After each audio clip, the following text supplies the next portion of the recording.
welcome to today's episode of As You Are. I'm Andrea. And I'm Alexa. If you're new here, make sure to subscribe. And if you've been here before, thank you so much for your love and support. In today's episode, we're going to talk about menstrual cycles and the birth control pills. And we just want to start by saying that we're not doctors or experts in the topic. We're just sharing about our personal experiences in hopes that people can relate to us and learn something from it. Although we'll have mentions of books that we've read and doctors that we think bring something positive to this topic. So you'll get actual scientific information, but just know that we're not doctors. Yes. So we did a poll yesterday. I wanted to tell you how much I like those polls. Really? And thank you so much to people that respond. So the polls that we're doing are on Instagram. So if you're not on our Instagram, make sure to follow us there because every Saturday, we post polls about the topics that are upcoming. You can write in questions too if you're interested about the topics and want to know something specific. You can ask questions too, so we can answer those in this video. Yes, we haven't gotten any questions yet, so please don't be shy. Send us your questions. Yeah, it can be a comment in the post or a DM. Okay, so the poll question was, which PMS symptom do you experience the most? And the answers were sweet cravings, being extra tired, or painful periods. And we have 18 votes. Wow, more than last week. A lot more than the meditation one. Yeah, more than last week. Okay, cool. 2 of those are ours. Yes. I think we both answered the same thing. Actually, I'm in between usually sweet cravings and extra tired. So I didn't know which one to do. And I was like, okay, let me base it on my previous cycle, which I was like extra tired. I've never had cravings. Really? What? Yeah. What? It's rare that I crave anything. Lately, I've been craving cake for some reason. Yes. Do you have a cake recently that you liked? I love nothing but cake. This is my favorite cake. Vanilla. Vanilla, of course. Basic vanilla girl. But yeah, I've been craving cake. But not randomly, not related to my period. Okay. Yeah. No, I've noticed that I crave a lot of sweets the week before I get my period. So I have to have some chocolate ready every single day for like the week prior because otherwise I won't stop thinking about it. Oh my gosh. Yeah, so we did the poll and we wanted to see what people were experiencing the most. And we got a tie in between sweet cravings and being extra tired. And then painful periods got 4 votes. So we wanted to start by explaining what that means. All of it is related to hormones. Yeah. Like, it's crazy how much the different levels of hormones that you have in your body at a given time impacts so many things. So many things. Like, not only how you feel physically, but also your mental health and all that. Mental health, emotions, you get super emotional. At least in my case, I get extremely emotional or moody sometimes. Yeah. So we've been reading this book. It's called The Fifth Vital Sign. If you haven't read it, we strongly, highly recommend that you read it. It's what taught me everything about my menstrual cycle personally. And recently I got Andrea onto it. And it was a friend, Christelle, that recommended me this book. It's really good. I've been listening to the audiobook, which is also really nice.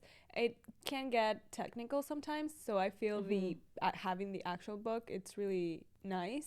I mean, I would say if you had the choice, definitely to get the book. The nice thing about it is that you don't have to read it front to back because they have chapters at the beginning where you can skip to whatever you want. For example, if you're curious to know why it's not normal for you to get painful periods, then there's literally a section that says managing period pain. So if that's something that's of interest to you, then you go straight to that and you don't even have to read what's in the beginning to understand. So I think that's a really good aspect of the book is that you can go back and forth. And so this book talks about both your regular menstrual cycles, but also if you're on hormonal contraceptive, then what that does to your body.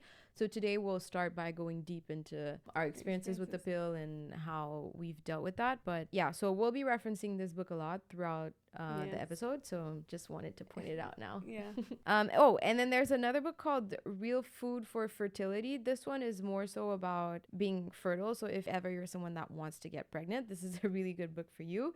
But what I like about this is also my friend Christelle that recommended it, is that it combines nutrition with your menstrual cycle. So it's the same doctor that wrote this book. Her name is Lisa Henriksen, and she did a collaboration with Lily Nichols to write this book that combines both nutrition and menstrual cycles.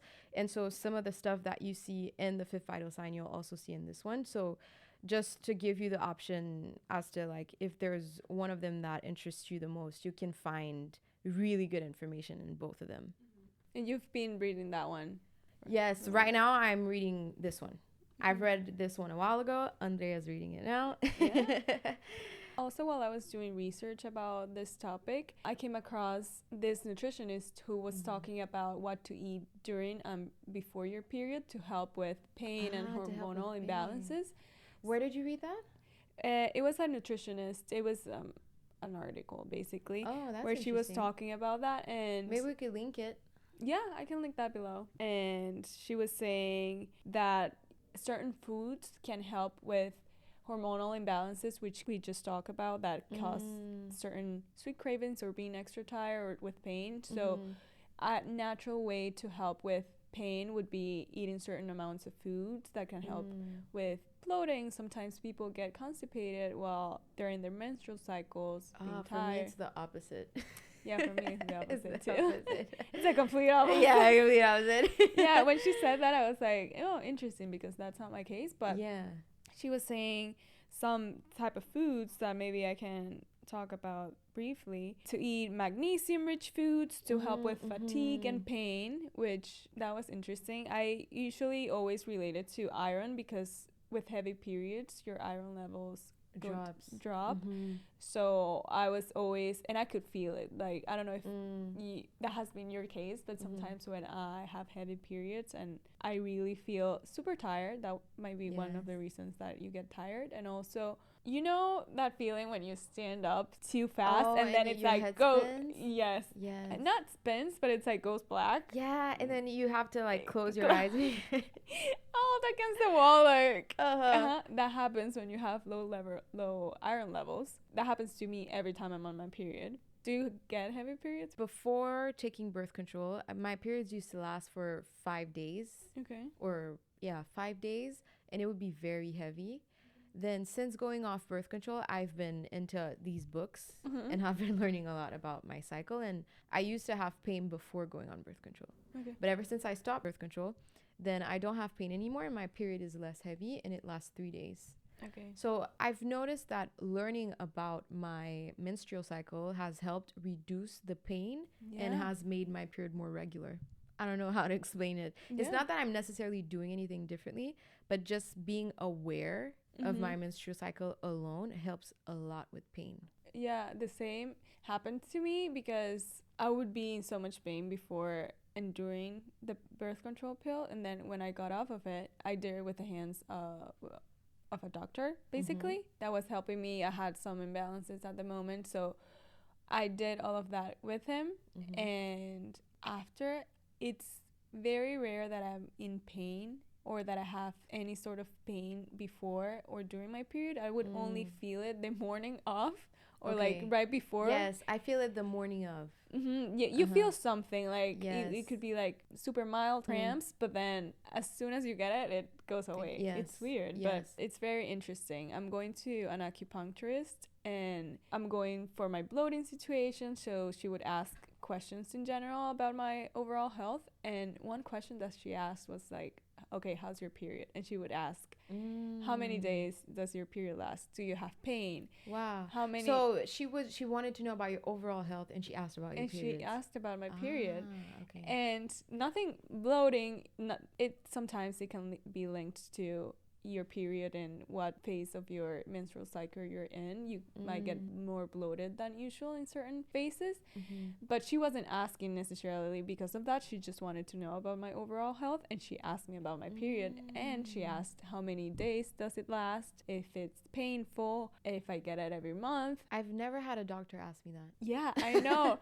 It's the first doctor that has asked me that, and that was 3 months ago. Wow. So very recent. So that's basically the title of the book, is the fifth vital sign, is basically to say that your period is an indication of your overall health.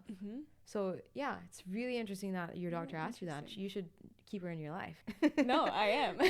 Yeah. I'm going to see her next Saturday. Oh, nice. Yeah.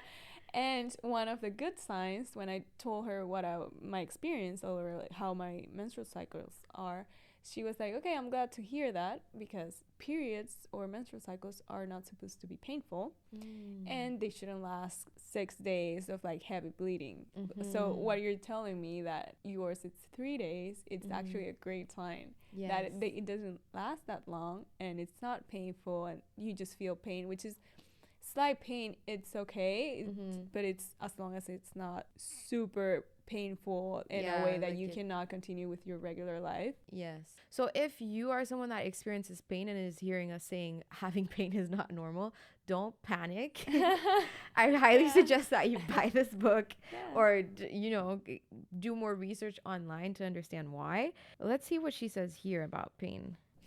Don't panic. Yeah, because I feel like we're saying like, well, no, I mean, when we're saying it's not normal, it's just because sadly it has been so normalized being like automatically. I remember when I was younger, I would be in so much pain, but it would be like a casual conversations with my friend that it's like, no, I'm in so much pain, I have my period. Oh, okay, you got your period. Like it makes sense. Like, so it's like it has been so normalized and it shouldn't be that way. Yes. So we're trying to just let you know to understand that it means something and that your body's trying to tell you something, and it's just knowledge is power, and if you can do something about it, that we empower you to look into it. Yeah. So here the book says, though common, moderate to severe pain with menstruation is not normal or healthy. Pain that requires the use of painkillers or is so severe that you're unable to go about your normal daily activities is a universal sign that something is wrong. So we're not going to paraphrase the book and tell you like exactly why. If you want to know more, then do your research, get the book. But yeah, we just wanted to put it out there that there's a lot of misinformation or lack of information around women's periods. Yes. I wanted to ask you, have you been on birth control and when did you start it? I've been on birth control. I don't remember when, what year. I don't remember what year I got on it and off, but I think for a total probably 3 years. Okay. And my body didn't really accept it very well in terms of like, for the most part, I was fine, but every now and then my body would literally reject the pill right after taking it. Wow. So it's always something that I saw was kind of wrong for my body because clearly like I was rejecting it. And did you feel any change in like emotion wise? It's hard to say because there was a lot of changes in my life when I got on the pill because I had started college. So there was so many changes that it's really hard to tell for me. Okay. How about you? Well, I started taking the pill when I was 16. 16. And I started... Why did you start taking it at 16? I know. I started taking it because I struggled with hormonal acne for like the longest time. And I was trying everything. I went to the doctors and they made me do so many blood work tests to see my hormone levels. And it turned out that I had a huge hormonal imbalance. They prescribed me the birth control pills along with another pill to help balance the hormones out and Accutane at the same time just because I took Accutane too. You did? I did. Well. And my acne wasn't, I had a lot of acne on my cheeks when I was in high school, probably like 16. Yeah, around the same age. Yeah, that's when puberty hits, I guess. Yes. Apparently Accutane is horrible. It's horrible. For your body. Really, really, really horrible. Yeah, strong pill. But at that point, I didn't know better. And when you have acne, you don't care, honestly. Yeah, and you just want to take anything to get rid of it. I was desperate. I think I had acne for a year at that point. So it was very taxing in my mental health that I told my mom, like, I don't care. Like, I need to take it. And I took all those 3 pills at the same time. Wow. I was desperate, girl. I was like, well, for Accutane, I know in the U.S. you need to take the birth control pill. At the same time? Really? Yeah, because you cannot get pregnant, of course, while taking Accutane. So that's the way of doctors preventing you from getting pregnant. And they need to make already sure. That is a horrible sign. Literally, it's like if you get pregnant during taking this, it's gonna be horrible. It's like already that is horrible. A horrible sign. Exactly. That's how horrible it was. Yeah. But anyways, I started taking those 3 pills. Wait, what are the 3? The birth control pill, Birth the control, Accutane. Accutane, and then another one, spironolactone, that helps with your acne go away based on hormonal imbalance. It's like a diuretic. I feel like that's a lot. It's a lot. And I was 16 years old, and you need to take birth control pills and the spironolactone every single day. Accutane, it depends on the treatment, but I think mine was like every other day or something. I don't, honestly, I don't remember. So the main reason I got on the birth control pill was because of my acne, and I continued taking the birth control pill nonstop for 8 years. 8 years. Until I was 24. And did you have any symptoms? While I was on the pill? Yeah, I was experiencing very heavy periods and very painful. Really? Very painful. Wow. Up to a point. Me, it was actually the opposite. My period was very minimal. While you were on the pill? While I was on the pill. Minimal in pain and... Minimal in pain and in flow. Flow. Wow, okay. I've heard too that it depends, the pills can be dominant in estrogen or so it depends on the one that you take, that they should give you the one that you need the most. So I guess the one that I was taking wasn't the best one for me either, because when I got on the pill, my periods were extremely heavy as well and painful. I got to a point that I would go to school and then come back home and sleep all day long because the pain was really, really strong. And That's interesting, because like in this book it mentions that birth control, it's not your actual period that you're having. It mimics your period. Yeah. Which actually, no, I should read this. I wrote it down because it was the way that they said it was in the book. So it says the first oral contraceptive pill was approved by the FDA in 1960. And that there were 2 doctors that designed the pill to follow a 28-day pattern, though there was no medical reason to induce a fake bleed between pill packs. The number of days in a pill-induced cycle is arbitrary. They could have easily selected 136 or 75 days. That's crazy. Well, obviously they chose a 28-day cycle, which allowed women to think that they were still getting their periods. Originally, when they were inventing the pill, which is invented by doctors, male doctors. At first, you had no bleeding at all. But then, in order for women to be comfortable taking it, then they made you have a fake period. Yeah. It's crazy.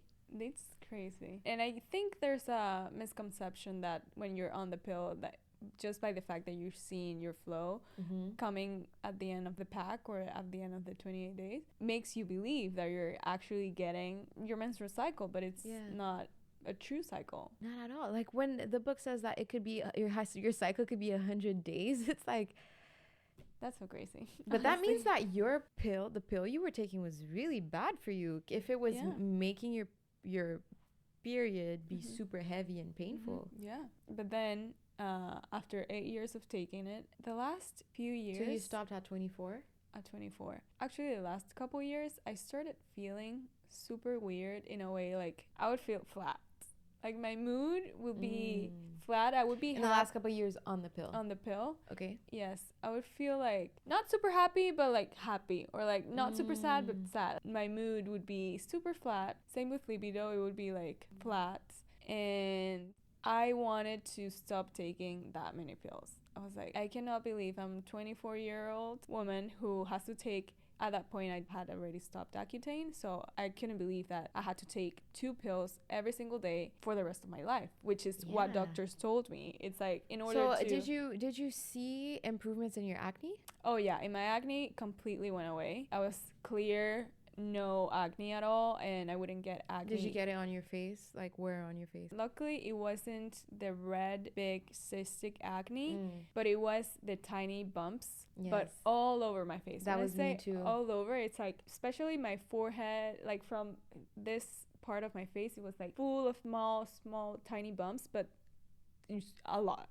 Then my neck, my chest, my back, my arms. Like, it got to a point that I couldn't even, when you have back knee, it's, you try to put like long sleeves, whatever, but I had on my neck too. I couldn't even and I live in a warm weather, so it's not like I can use like turtleneck. But I was super self-conscious for a long time, and as soon as I started taking, it took a few months because it's like a whole process, but it cleared my acne really well. So after being so many years on the pill, I completely stopped taking the spironolactone by myself, which was not a good idea. You should always do it with the hand of the doctor because your body's used to it, and I've been taking it for 8 years. It's like it's a drug. So your body is used to getting what it was getting from the pill. So if you take it off from one day to the other, your body is going to react to it.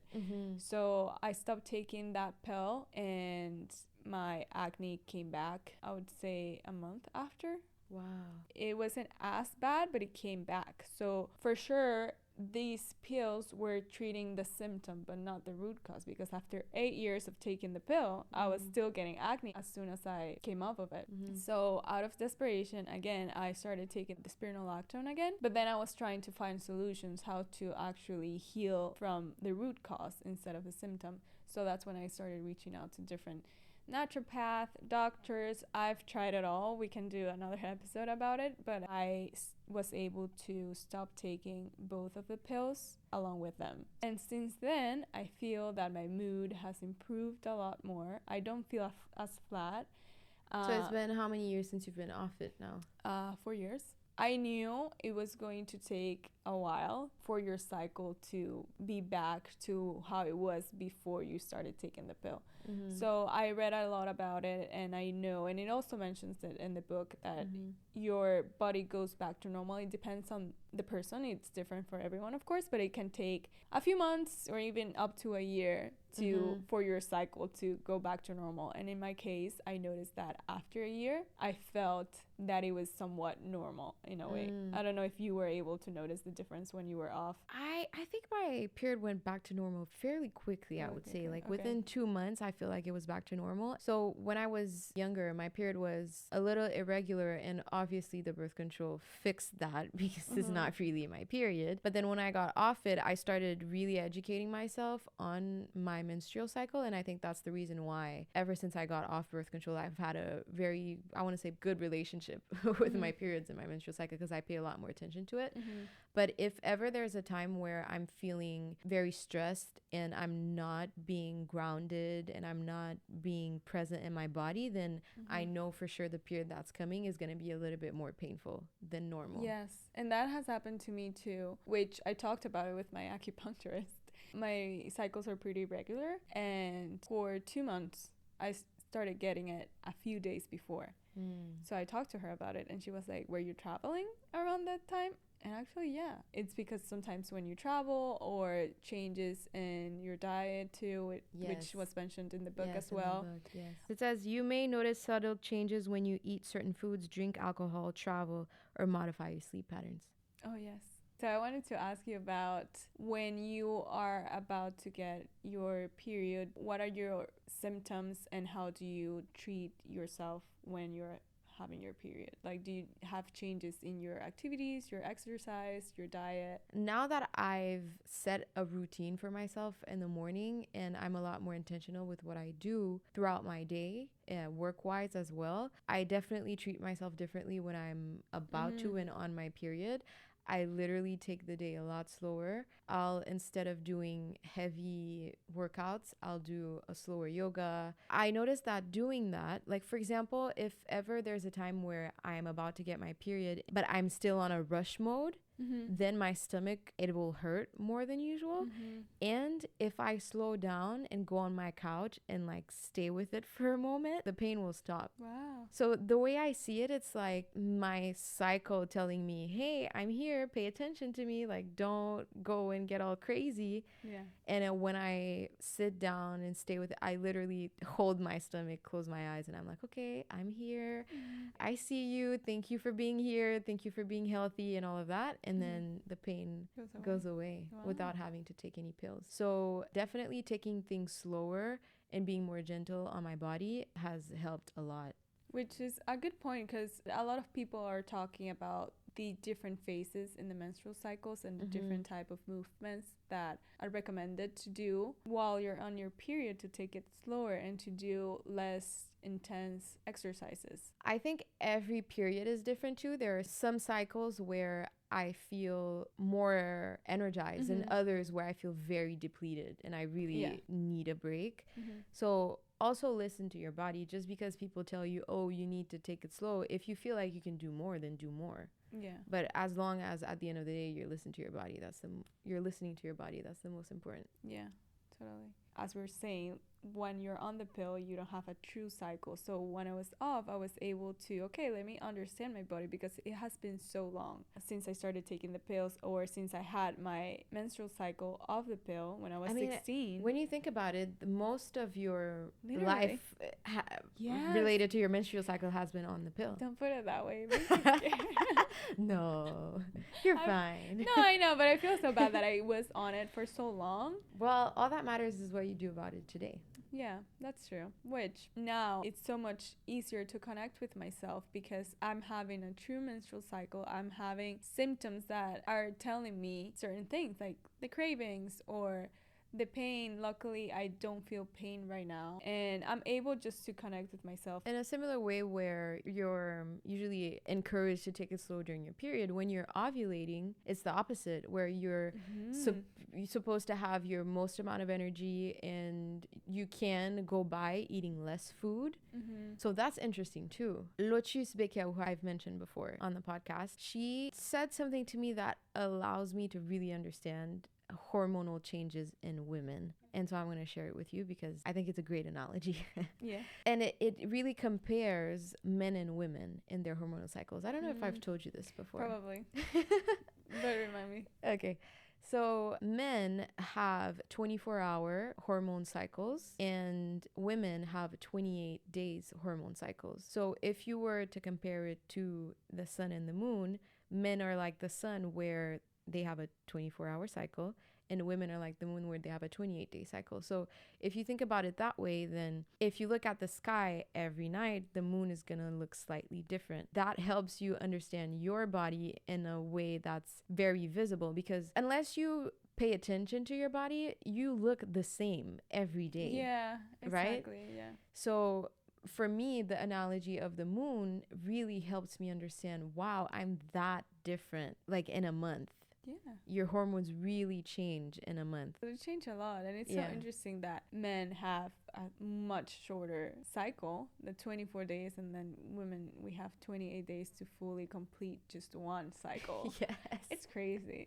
It's very empowering to feel connected to that cycle and to know where you're at, and even you can make more educated decisions about yourself and even about your work. Like if there's a presentation that you're scheduling, even based on your cycle, you can make a decision as to when you should schedule it, or when you should meet with a client in person, when you should have a slower week, when you should take a break. Like all of that can be determined by your cycle.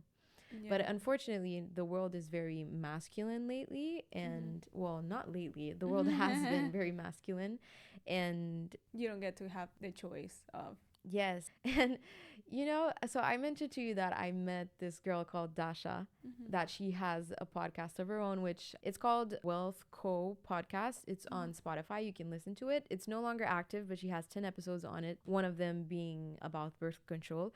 And she has Dr. Sarah Hill on it, and it was very, very interesting. So I'll get into it a little bit more. And the reason why I'm mentioning her is because in our conversation, she was saying, imagine if the corporate world was designed by women. How would that, like, we would get like the first day of our cycle off right. That week. I was listening, I don't know if it was a podcast or something, but they were saying like it should be so great for women if we could have the opportunity to take those days off, like at least the first 2 days of your cycle, or having like lower, like you can work from home on that day. Yeah, work from home, or like less work in a way. Yeah. Like not like less imagine work, for workload it was the word. Okay. And in like the interior design line of work, we have a lot of client presentations. So imagine if part of the decision as to when to make the client meeting is to check in with the women on the team. So where are you on your cycle? Is it okay to schedule it then? Yeah. I feel if the corporate world was designed by women, it would look a lot like that. Yeah. So now that you've been 4 years off the pill, how have you been managing your acne? As soon as I got off the pill, 1 month after, I got acne really, really bad. And I knew it was part of the process because I didn't expect to be all healed by any means, but I knew that I was going to get some acne, so I was mentally prepared for it, especially after seeing so many videos of other women's experiences when they were off the pill. I knew that it was going to take a while, and also I could have some symptoms back. And I started with my doctor. He would help me balance hormones naturally. How? Well, he prescribed me a lot of supplements. Ah.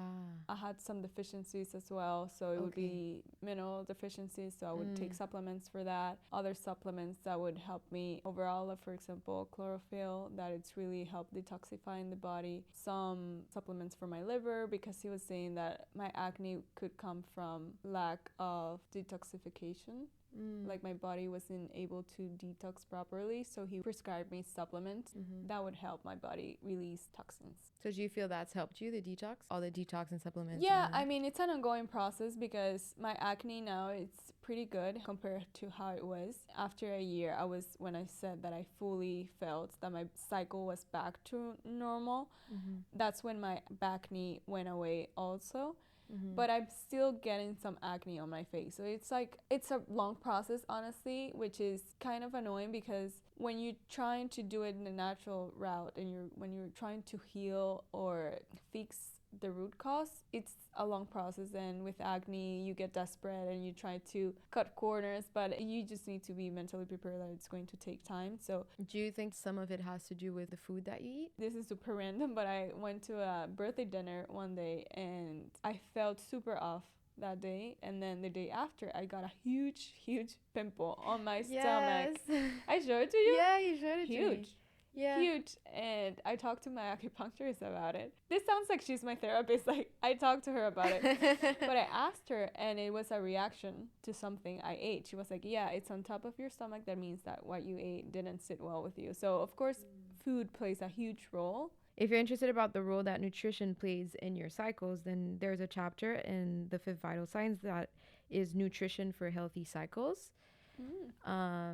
So, yeah. But then, of course, real food for fertility. If you're really big on nutrition, then for sure this one has recommendations as to what to eat to balance your hormones and all that. Let me... Water break. Water break. All right. So going back to Dasha, who I mentioned, hosted a podcast with Dr. Sarah Hill.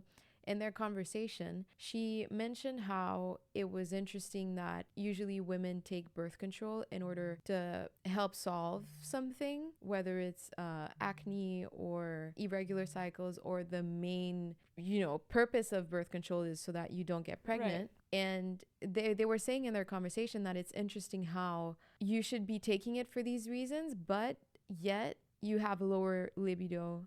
Yeah. And it's really not your actual cycle. So really you're not treating an irregular cycle. It's just giving you a fake period. So it's all these things that were branded as something that would help you. But ultimately, if let's say you're taking it to not get pregnant and to have healthy sexual relationships with people, then it might even be the opposite. Yeah. Because you might not want to have sex as often, or you might not be as attractive to your... Yeah. And one thing that's super interesting that both the podcast that I'm mentioning and the book, The 5th Vital Sign, mentions is that, and I'm going to go to the book. Yes.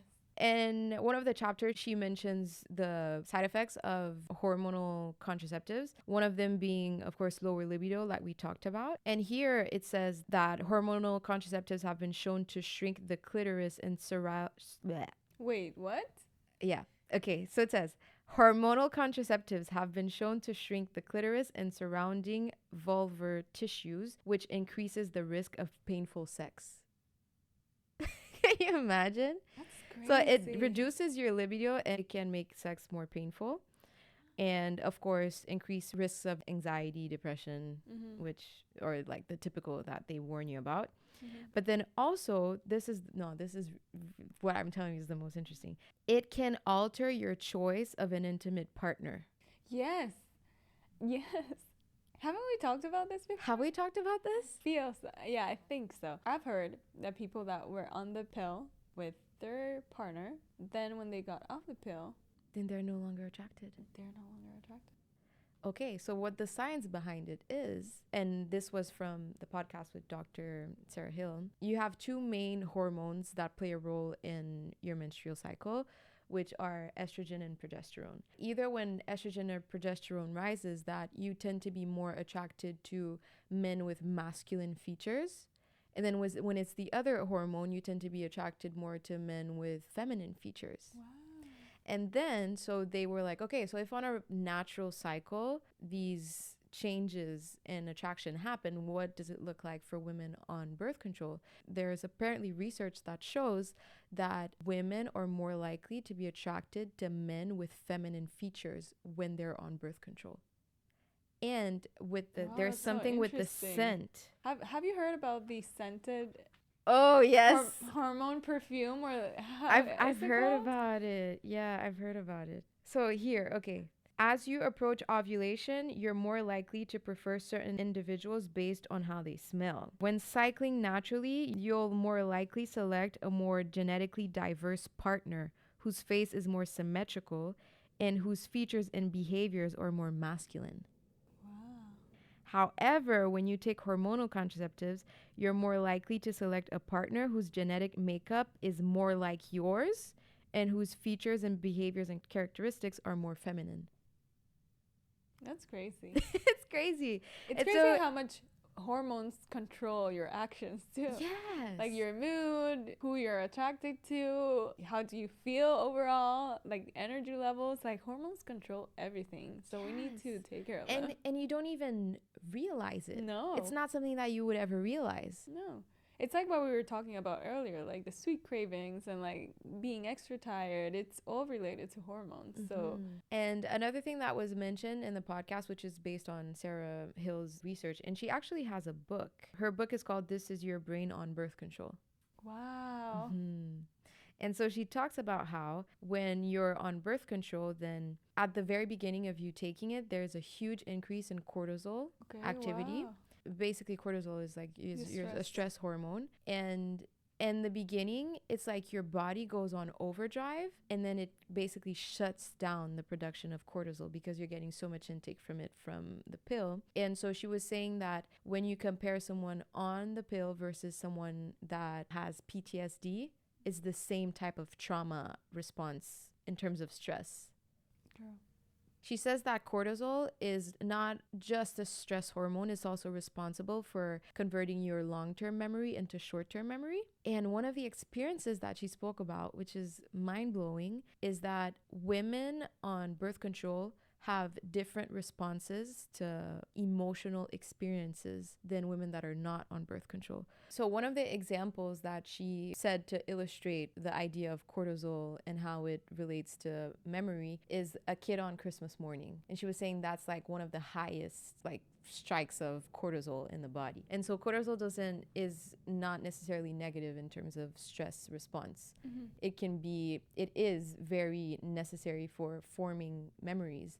Wow. And so she was saying how for women on birth control, because they don't have the same cortisol responses, then automatically it's like your life is lessened and you have less memory of good moments in your life. Wow. So even looking at a baby's face or, key things that your memory usually records, it's not as heightened when you're on birth control. Wow, that's crazy. It's really crazy, right? Yeah, and that's kind of ties in with feeling your emotions, or at least in my experience, my emotions were super flat when I was on the pill. That it ties back to it in a way Yes, that it ties back to that. that you just go flat. Yes. And also another thing that I've thought about for the longest time is when you eat something, let's say a candy, and you're like, it's just one candy, like it won't affect me. But then I think about a pill, and do you know the size of the pill? It's like True. tiny, and True. that one tiny pill like that can do so much to your body, like just preventing pregnancy overall. It's a huge thing just by taking something that small. It's just like something that tiny can do so much to your body. Imagine like, I don't want people to become obsessive with that thought, but it's just to be so more conscious and mindful of what you're putting in.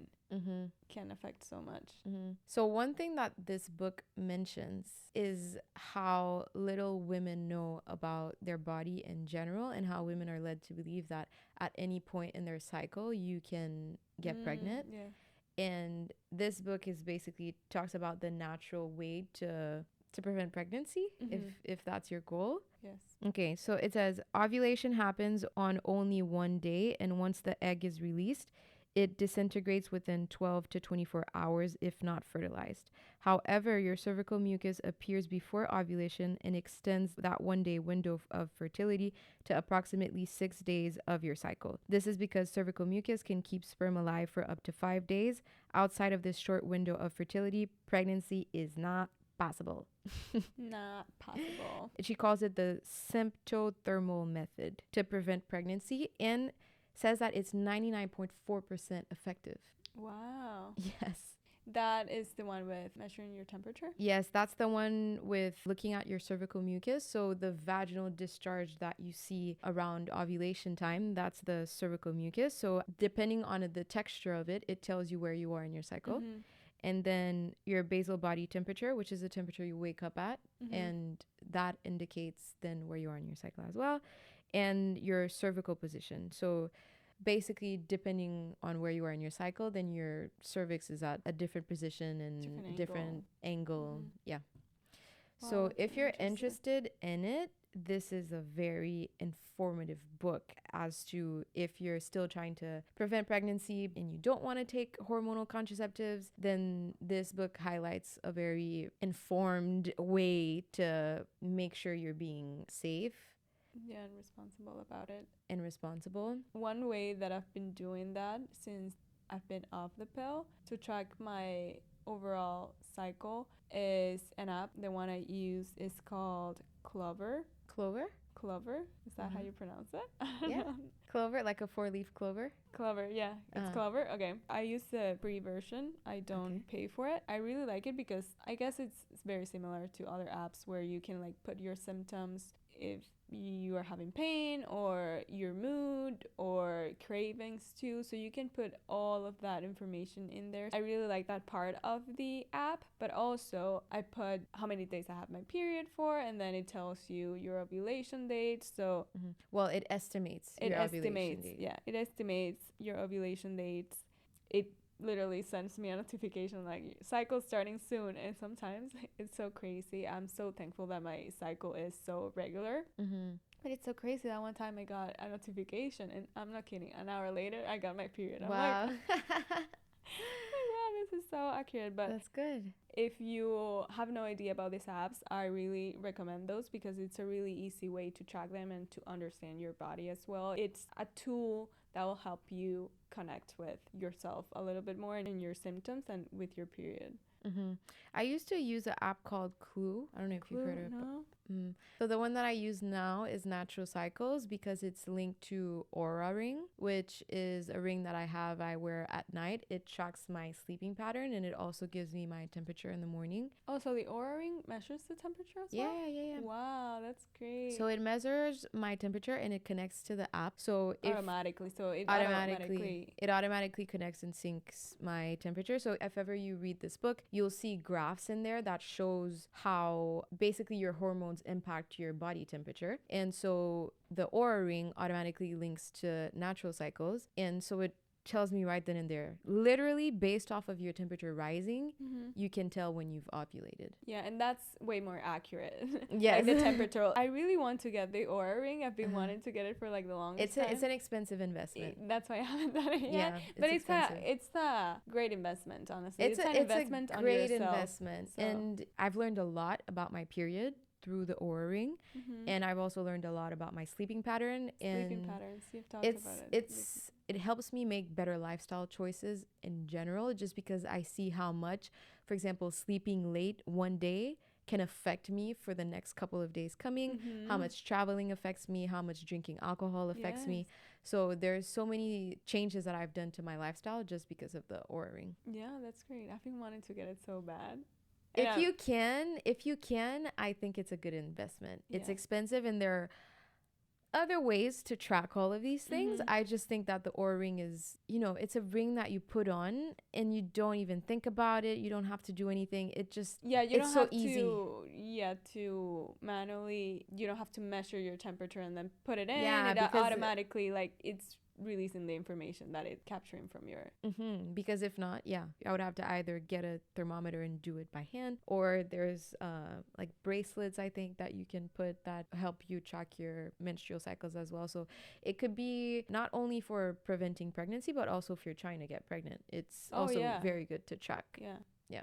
Yeah, and also to keep track of your health In general. in general. Even if you're not trying to do either or. Either or, yeah, literally.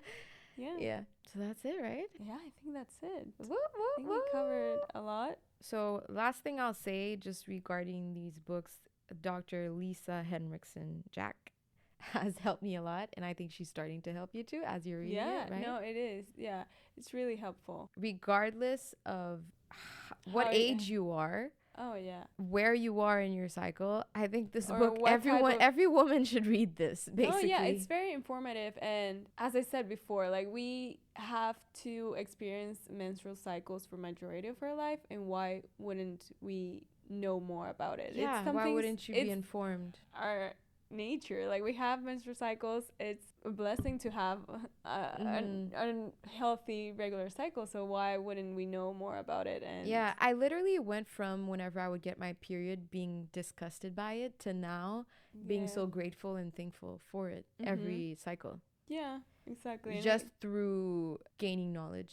Yeah, it just lets you appreciate more what you're going through And when what your body is doing. yeah, to understand it and be more understanding. Yes. I love it. I've been doing the audiobook, so I'm gonna keep listening to it. It's really informative and I love it. We're going to link the books below so you can read them too if you're interested. And also link the article that you had read. Yes. We'll link the podcast that I mentioned. You were talking about. Yeah. If you like this episode, let us know in the comments. We would love to hear your thoughts. The only way our podcast grows is if you share our content and subscribe. So please do. You can find us on Instagram, TikTok, and YouTube with the same handle as you are pod. See you next Wednesday. Love you. Love you. Bye. Bye. Bye, Luca. Bye.